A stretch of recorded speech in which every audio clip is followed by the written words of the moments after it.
శ్రీమాత్రే నమః. ప్రేక్షకులకి ఆ లలితాంబిక అమ్మవారి యొక్క అనుగ్రహం పరిపూర్ణంగా కలగాలని మనస్ఫూర్తిగా కోరుకుంటూ, ముఖ్యంగా ఏంటంటే ఈరోజు మనం చెప్పుకోబోయేటువంటిది ప్రతి లగ్నానికి, అంటే మనకి 12 రాసులు ఎలా ఉంటాయో 12 లగ్నాలు ఉంటాయి. లగ్నం తెలిసిన వారు లగ్నం నుంచి చూసుకోండి నేను చెప్పేది, రాశి తెలిసిన వారు రాశి నుంచి నేను చెప్పేది పాటించవచ్చు. అయితే ఈ వీడియోలో మనీ, ఫైనాన్షియల్గా అంటే ధనపరంగా మీరు అభివృద్ధి కావాలి అంటే మీ లగ్నరీత్యా లేదా మీ రాశిరీత్యా ఎటువంటి విధి విధానాలు పాటించాలి, ఏ దేవత ఆరాధన చేసుకోవాలి, గోవుకి ఏం తినిపించాలి, ఎటువంటి నియమాలు పాటించాలి అనేటువంటిది స్పెసిఫిక్గా ఒక్కొక్క లగ్నం నుంచి వస్తుంది. ఆ రకంగా మనం దీంట్లో కొంతమందికి మరి అందరికీ డేట్ ఆఫ్ బర్త్ ఉండాలని లేదు, టైం ఉండాలని లేదు, నక్షత్రం తెలియాలని లేదు. వాళ్ళు కూడా ఏం చేసుకోవాలో వీడియో ఆఖరిలో చెప్తాను. అదేవిధంగా కొన్ని కండిషన్స్ కూడా ఉంటాయి, అవన్నీ కూడా నేను మీకు చెప్తాను. సో 1 by 1గా మనం తెలుసుకుందాం. వృషభ లగ్నము, వృషభ రాశి. లగ్నం తెలిసిన వాళ్ళు లగ్నం నుంచి చూసుకోండి, రాశి తెలిసిన వాళ్ళు రాశి నుంచి చూసుకోవచ్చు, అందులో ఎటువంటి సందేహం లేదు. అయితే మీకు ధనాన్ని ఇచ్చే కారకుల్లో మెయిన్గా బుధుడు అవుతాడు. మీకు బుధుడైనందుకు మీకు ఏంటంటే సహజంగా వృషభ లగ్నానికి ఓపిక ఎక్కువగా ఉంటుంది. ఈ ఓపిక ఎక్కువగా ఉండడమే మీ బలం, గుర్తుపెట్టుకోండి. ఎవరికో 100లో 1000లో ఒకరికి ఉండదు, ఎందుకంటే వాళ్ళకి జన్మజాతకంలో ఉండే అధిపతి, లగ్నాధిపతి పాడవుతాడు వాళ్ళకి, అందుకని వాళ్ళకి ఉండదు. కానీ అదర్వైజ్ ఓపిక ఎక్కువగా ఉండే లగ్నంగా చెప్తూ ఉంటారు. అయితే మీకు ధనాధిపతి బుధుడయ్యాడు కాబట్టి, వాక్కు కారకుడు, బిజినెస్ కారకుడు అయ్యాడు కాబట్టి, మీకు గనక బుధుడు మీ జన్మజాతకంలో బాగున్నాడా, మీ యొక్క తెలివితేటలతో ఖచ్చితంగా మీకు ధనయోగం కలుగుతుంది, అందులో ఎటువంటి సందేహం లేదు. అయితే ఇక్కడ ఒక్కొక్క జాతకాలకు ఒక్కొక్కరి మూలంగా వస్తుందని చెప్పాను కదా, మీకు సంతానం మూలంగా ధనయోగం కలుగుతుంది, గుర్తుపెట్టుకోండి. మీకు సంతానం కలిగినప్పటి నుంచి కలుగుతుంది 99.99%. మరి 0.1% వాళ్ళకి ఎందుకు మిస్ అవుతుందంటే వాళ్ళ జన్మజాతకంలో బుధుడు బాగోడు, సింపుల్ లాజిక్. మరి మీరు ఎవరి ఆరాధన ఎక్కువగా చేయాలి? విష్ణు ఆరాధన మీరు ఎంత చేస్తే అంత ఫైనాన్షియల్ గ్రోత్ ఉంటుంది. విష్ణువు, సుబ్రహ్మణ్యేశ్వర స్వామిది కూడా చేయండి. సుబ్రహ్మణ్యేశ్వర స్వామి, గణపతి ఆలయాలు కూడా వెళ్తూ ఉండడం. ఒక్కోసారి బ్లాకేజెస్ ఉంటే మీ ఫైనాన్షియల్ బ్లాకేజెస్ కుజుడు, కేతువు తీరుస్తారు, ఇది గుర్తుపెట్టుకోండి. అలాగే మీరు ఒక విషయం గుర్తుపెట్టుకోవాల్సింది ఏంటంటే శుక్రవారాలు, శనివారాలు, శనివారాలు పర్టికులర్గా మీరు నవగ్రహాల్లో శుక్రుడి దగ్గర, శని దగ్గర నువ్వుల నూనెతో దీపారాధన చేసి, అదే ఆలయంలో స్వామివారి అమ్మవారి దగ్గరికి వెళ్ళి ఒక 3 ప్రదక్షిణాలు చేసుకొని కూర్చొని మీరు ఓం శ్రీమాత్రే నమః, ఓం నమో వెంకటేశాయ అనే నామాన్ని ఒకసారి ఓం శ్రీమాత్రే నమః, ఒకసారి ఓం నమో వెంకటేశాయ నామాన్ని కనుక చేసుకుంటూ ఉన్నట్లయితే, చాంటింగ్ చేస్తున్నట్లయితే 100% మీరు సక్సెస్ అవుతారు. అయితే ఇందులో వృషభం వారికి వేటి వల్ల మీకు ఇబ్బంది వస్తుంది, ఇది గుర్తుపెట్టుకోండి. ఫైనాన్స్లో వేటి వల్ల ఇబ్బంది వస్తుంది? వ్యాపార కారకుడు బుధుడు కనుక మీకు బాగోలేడు అనుకోండి, బుధగ్రహం బాగోలేదు, అప్పుడు వ్యాపారంలో అడుగు పెట్టడం వల్లే వస్తుంది. 99% అట్లా జరగదు, కానీ ఈ బుధుడు బాగున్నాడు లేదో ఒకటి చూసుకోవాలి, ఒకటి గుర్తుపెట్టుకోండి. రెండవది ఏమిటంటే ఇక్కడ కొంతమందికి షేర్ మార్కెట్ బాగుందో లేదో చూసుకోకుండా ఈ షేర్ మార్కెట్ అని, బిట్ కాయిన్స్ అని వీటిల్లోకి ఎంటర్ అవుతూ ఉంటారు. ఇటువంటి విషయాల్లో కూడా చాలా కేర్గా, చాలా జాగ్రత్తగా అడుగు వేయాలి, గుర్తుపెట్టుకోండి. చాలా కేర్గా, చాలా జాగ్రత్తగా అడుగు వేసినట్లయితే మీకు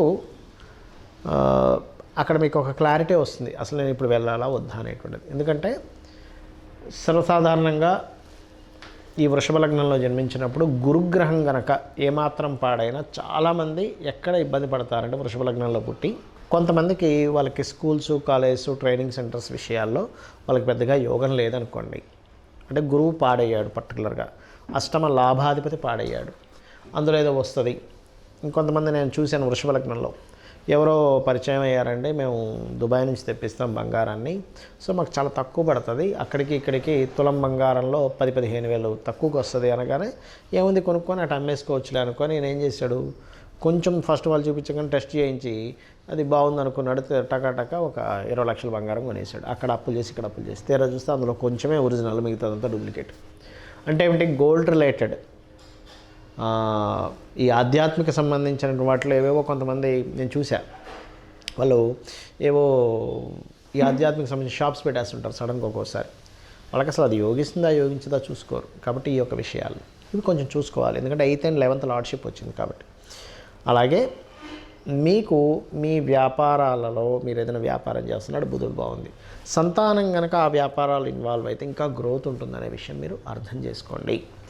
ఇక మీరు నిత్యము చేయవలసినటువంటి నామస్మరణ ఏమిటి ఫైనాన్షియల్ గ్రోత్కి అంటే ఓం నమో నారాయణాయ అనే నామస్మరణ చేయండి, అనే విధాలు బాగుంటుంది. అయితే ఇక్కడ చాలామందికి డేట్ ఆఫ్ బర్త్ కానీ టైం కానీ ప్లేస్ కానీ ఏమీ ఉండవు, కానీ వాళ్ళకి ఫైనాన్షియల్ గ్రోత్ ఉండదు. మరి చూపించుకుందామంటే జాతకం చూపించుకుందామంటే తెలియదు. అప్పుడు వారు ఏం చేయాలో కూడా చెప్తారు నేను మీకు. వాళ్ళు చాలా సింపుల్గా ఒకటే విషయం గుర్తుపెట్టుకోండి.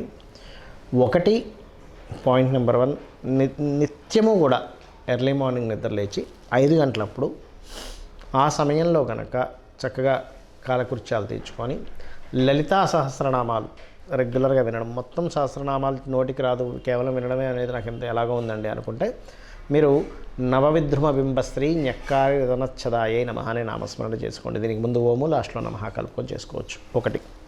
రెండవది, మీకు దగ్గరలో గోశాలలు కనుక ఉన్నట్లయితే గోవులకి చక్కగా మీరు బెల్లం ఉంటుంది, పిడికెడు బెల్లము, గోంగూర, మరియు ఇది శనివారం బుధవారం పెట్టచ్చు. శుక్రవారాలు ప్రత్యేకంగా నూనె వేయకుండా చేసినటువంటి చపాతీలకి తేనె పూసి చిన్న చిన్న ముక్కలుగా చేసి దేశీవాలి గోవుకు తినిపించండి. ఖచ్చితంగా మీకు ఏమవుతుందంటే ఈ ఫైనాన్షియల్ గ్రోత్ అనేటువంటిది మీ జన్మజాతకంలో మీకు ఏ దశ నడుస్తుందా, ఏ లగ్నము, ఏ రాశి ఏమీ తెలియకపోయినా కూడా ఈ రెమెడీ చేయడం ద్వారా మీకు ఖచ్చితంగా ఫైనాన్షియల్ గ్రోత్ ఉంటుంది. ఇక వాస్తుపరంగా కూడా మనం ఫైనాన్షియల్ గ్రోత్ ఆగిపోతూ ఉంటుంది ఒక్కోసారి మనకి. ఎందుకు అంటే ఒకటి, వాస్తులో విశ్వకర్మ ప్రకాశిక చెప్పినటువంటి గ్రంథాల్లో ఉత్తరే నిధి సంస్థితం అని చెప్పడం జరిగింది. అంటే ఉత్తరం వైపు నిధులు పెట్టుకోవాలి. చాలామంది తెలియక ఏం చేస్తారంటే వాస్తుపరంగా ఉత్తరంలో ఎక్కడా కూడా వీళ్ళు మనీ పెట్టరు. అదే కాకుండా ఉత్తరంలో రెడ్ కలర్స్ వేయడము, అగ్ని సంబంధించినవి పెట్టడం ఇలాంటివి చేస్తుంటారు. ఎల్లో కలర్స్ వేయడం ఇవి వేయకండి. ప్యూర్ వైట్ కలర్ ఉండేలా చూసుకోండి. లోపల వైపు అంటే ఇంటి లోపల వైపు ఉత్తరం గోడకి, అలాగే ఉత్తరం మధ్యలో చిన్న లాకర్ లాంటిది పెట్టుకుని అందులో కొన్ని డబ్బులు పెడుతుంది, లేదా చిన్న డబ్బీ పెడితే అని పెడుతూ ఉండండి. అలాగే నైరుతి బెడ్రూమ్లో నైరుతి మూలలో బీరువా పెట్టకుండా వాయువ్యం అంటే నైరుతి బెడ్రూమ్లో వాయువ్యంలో పెట్టండి, మొత్తం ఇంటికి కాదు. నైరుతి బెడ్రూమ్లో వాయువ్యంలో అక్కడ మీకు గెయిన్స్ అండ్ ప్రాఫిట్ జోన్ అంటారు కాబట్టి అక్కడ మీరు ధనం పెట్టడం ద్వారా మీకు గ్రోత్ ఉంటుంది. నైరుతిలో కొంతమంది పెడుతుంటారు, కానీ ఏమవుతుంది, ఎందుకు వద్దు అంటున్నారంటే ఒక్కొక్కసారి మనకు కనుక టిల్ట్ 345, 350 డిగ్రీస్ ఇటు టిల్ట్ అయిందనుకోండి ఎప్పుడైనా, అప్పుడేమవుద్ది, అది దక్షిణ నైరుతి అయిపోయే ఛాన్స్ ఉండి మీకు వేస్టేజ్ అవుతూ ఉంటాయి డబ్బులు. కాబట్టి వాస్తుపరంగా ఈ జాగ్రత్తలు తీసుకోండి. ఇంట్లో ఫైనాన్స్ ప్రొడ్యూస్ అవ్వడానికి ఆగ్నేయంలో పర్టికులర్గా మొక్కలు ఎక్కువగా పెంచుతూ ఉండండి. గ్రీన్ కలర్ బల్బ్ ఒకటి పెట్టండి. అలాగే స్టవ్ కింద కూడా గ్రీన్ టైల్స్ పెట్టండి. ఇప్పుడు దీనివల్ల ఏమవుతుందంటే బెనిఫిట్స్, అదేవిధంగా కుబేర స్థానాన్ని మీరు చక్కగా క్లియర్గా చేసుకుంటున్నారు, మనీ ప్రొడ్యూస్ అవ్వడానికి ప్లానింగ్ చేసుకుంటున్నారు వాస్తుపరంగా. ఈ జాగ్రత్తలు తీసుకోండి. అలాగే ఇంకొకటి ఏంటంటే ఎప్పుడైనా గుర్తుపెట్టుకోండి, మీరు మీ సబ్కాన్షియస్ మైండ్ అంటే అమ్మవారు. మీరు ఎప్పుడు కూడా నెగిటివ్ మాట్లాడే వాళ్ళతో ఫ్రెండ్షిప్స్ కానీ, నెగిటివ్గా థింక్ చేసే వాళ్ళతో మాట్లాడడం కానీ అస్సలు చేయకండి. డబ్బులు సంపాదించాలనుకునేవారు, ఎందుకంటే ఎంతసేపు వాళ్ళు ఏం చేస్తారు, ఎవడెవడైతే లాస్ అయ్యారో ప్రపంచంలో, లాభం అనేది ఖచ్చితంగా జరుగుతుంటాయి ప్రతి మనిషికి. కొంతమంది బిజినెస్లు బాగా రాణిస్తారు, కొంతమంది అద్భుతంగా చేస్తూ మరి సడన్ డౌన్ అవుతారు, రకరకాలు జరుగుతూ ఉంటాయి.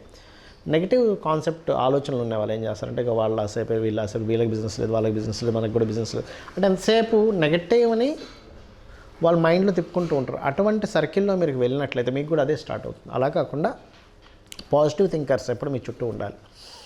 మీరు ఎప్పుడు కూడా ఒక పుస్తకం పెట్టుకొని చక్కగా దాంట్లో ఇవాళ నేను నా టాలెంట్, నా స్కిల్స్ ఎంత పెంచుకుంటున్నాను. ఎప్పుడైనా గుర్తుపెట్టుకోండి, ఫైనాన్స్ అనేది దేంతో లింకప్ అయి ఉంటుందంటే మీ స్కిల్స్తో లింకప్ అయి ఉంటుంది. సో స్కిల్స్ పెంచుకునే పని చేయండి. నేను ఇంకా ఏ స్కిల్స్ పెంచుకోవాలి, బికాజ్ ఆఫ్ ప్రతి సొసైటీకి కావాల్సింది ఏంటంటే నాకు పలానా స్కిల్స్ ఉన్న వ్యక్తిని నేను పెట్టుకుంటాను, నేను ఉద్యోగంలో తీసుకుంటాను అని అనుకుంటూ ఉంటాడు, వాళ్ళని కన్సల్ట్ అవుతాను అనుకుంటూ ఉంటాడు. స్కిల్సే ధనము అనే విషయాన్ని మీరు అర్థం చేసుకోవాలి. స్కిల్స్ లేకపోతే నిర్ధనము. అది ఎటువంటి స్కిల్స్ అయినా, ప్రపంచానికి ఎటువంటి స్కిల్స్ అవసరం, ఇప్పుడు ఏ నీడ్లో ఉంది దాంట్లో ఆలోచించండి. ఇంకొకటి ఏంటంటే మీరు ఏదైనా ఒక బిజినెస్ చేయాలనుకుంటే పర్టికులర్గా మీ పర్సనల్ చార్ట్లో మీకు ఏ గ్రహం ధనం ఇస్తుంది ఈజ్ మోస్ట్ ఇంపార్టెంట్. ధనాన్ని ఇచ్చే గ్రహం ఎవరు, మీకు యాక్టింగ్ మూలంగా ఉందా, ఫైనాన్స్ మూలంగా ఉందా, ఫుడ్ మూలంగా ఉందా, కమ్యూనికేషన్స్ మూలంగా ఉందా, రియల్ ఎస్టేట్ మూలంగా ఉందా, క్రియేటివ్ మూలంగా ఉందా, లేకపోతే కొంతమంది చూడండి మ్యారేజ్ బ్యూరోస్ పెడుతూ ఉంటారు, లేదా రీసెర్చెస్ చేస్తుంటారు, డయాగ్నోటిక్ సెంటర్స్ ఉంటాయి, schools, colleges, consultancy centres, job consultancy centres, అబ్రాడ్కి పంపించేవి. ఇలాగా 12 భావాలకు సంబంధించి ఉంటుంది. ఆ 12 భావములలో మీకు ధనాన్ని ఇచ్చే గ్రహం ఎవరయ్యారు, ఎవరికి పోర్ట్ఫోలియో వచ్చింది, ఎవరి ద్వారా మీకు డబ్బులు వస్తాయి ఈజ్ మోస్ట్ ఇంపార్టెంట్. ఇది తెలుసుకోండి ముందుగా. చాలామంది మిస్టేక్ ఎక్కడ అవుతారంటే ఎప్పుడు డబ్బులు వస్తాయి, వేటి ద్వారా డబ్బులు వస్తాయి, ఎప్పుడు డబ్బులు పోయే యోగం ఉందని చాట్లో తెలుసుకొని చేసేవాళ్ళు ప్లానెడ్గా వాళ్ళు సక్సెస్ అవుతారు. ఆ తెలియని వాళ్ళు ఇబ్బంది పడతారు. సింపుల్. ఎలా అంటే మనం రోడ్డు మీద నడుస్తున్నాము, అక్కడ ఏదో ముళ్ళు ఉంది, అలాగే నడుచుకుంటూ వెళ్ళాము, ముళ్ళు కాలు గుచ్చుకుంటుంది. చూసి పక్క నుంచి వెళ్ళాము, మనకు ముళ్ళు గుచ్చుకోదు, ఇబ్బంది పడం. సేమ్ యాజ్ ఇట్ ఈజ్ కాలం అనే ప్రయాణంలో ఎప్పుడు ఎక్కడ మనకి ధన సంబంధించిన ఇబ్బంది వస్తుంది, ఎక్కడ మనకి గ్రోత్ ఉంటుంది, ఈ పాయింట్ యాస్ట్రాలజికల్గా చాలా స్పష్టంగా ఉంటుంది. ఇది కనుక తెలుసుకోగలిగితే అద్భుతాలు సాధించగలుగుతారు. అలాగే వీలున్నప్పుడల్లా కూడా మీరు గుర్తుపెట్టుకోండి, ఇంట్లో ప్రత్యేకంగా కనీసం 6 నెలలకు ఒకసారైనా, సంవత్సరానికి ఒకసారైనా చిన్న హోమం ఏదైనా చేయించుకుంటూ ఉండండి. ఎందుకంటే ఇంట్లో ఉండే నెగటివ్ ఎనర్జీ ఫామ్ అయ్యేటువంటిది పోతుంది. అలాగే మరొక విషయం ఏంటంటే, ఇక్కడ గోవులు ఉంటాయి, దగ్గరలో మీకు గోశాలలు ఉంటాయి, అప్పుడప్పుడు వెళ్ళి విజిట్ చేస్తూ ఉండండి. ఎందుకంటే మీ జాతక చక్రంలో ఉండేటువంటి గ్రహస్థితి ఏదైతే ఉందో ఆ గ్రహస్థితి అంతా కూడా మీ ఆరాతోని, మీ షట్చక్రాలతో ఫామ్ అయి ఉంటుంది. అప్పుడప్పుడు వెళ్ళి మీరు గోశాలకు వెళ్తున్నట్లయితే ఖచ్చితంగా మీకు మీ ఆరాలో ఫామ్ అయినటువంటి నెగటివ్ ఎనర్జీ బయటికి పోతుంది. పాజిటివ్ ఎనర్జీ ఎప్పుడైతే ఉంటుందో అక్కడ దేవత ఉంటుంది. దేవతల యొక్క అనుగ్రహంతో మనకు ధనం వస్తుంది. మన ప్రయత్నాలు కూడా ముందుకు సాగుతూ ఉంటాయి. ప్రయత్నం చేస్తుంటే ఒక్కోసారి కొంతమంది సాగం చూశారు అది. కాబట్టి ఇవి చేయండి, ఖచ్చితంగా మీరు ఫైనాన్షియల్గా మంచి గ్రో అవుతారు.